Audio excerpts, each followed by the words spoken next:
التحريض والتدخل الأجنبي وبخاصة الأمريكي في الشؤون الداخلية لسوريا، خرجت تجمعات متفرقة في عدد من المناطق. استخدم المتظاهرون في بعضها أسلحة نارية وأدوات حادة ورشقوا رجال حفظ النظام بالحجارة.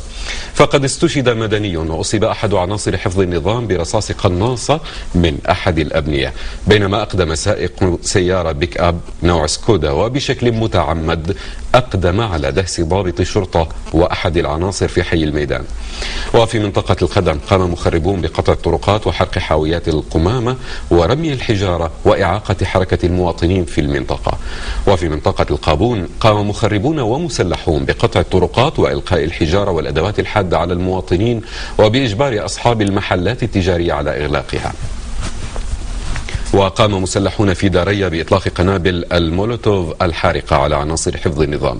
وفي منطقة الضمير أصيب عنصران من قوات حفظ النظام برصاص مسلحين قاموا بالاعتداء تم الاعتداء على عنصر آخر بالساطور، كما تم إلقاء القبض على المهاجم. وفي حمص استشهد أحد عناصر حفظ النظام إثر إطلاق مجموعة مسلحة الرصاص عليه في تلبيسه، كما استشهد مدنيان برصاص قناصة وأصيب 3 آخرون في منطقة الخالدية، بينما أطلق مسلحون الرصاص على مركز لقوات حفظ النظام في الرستن، كما قاموا بحرق وتدمير مركز الشرطة ومهاجمة النادي الرياضي في المدينة.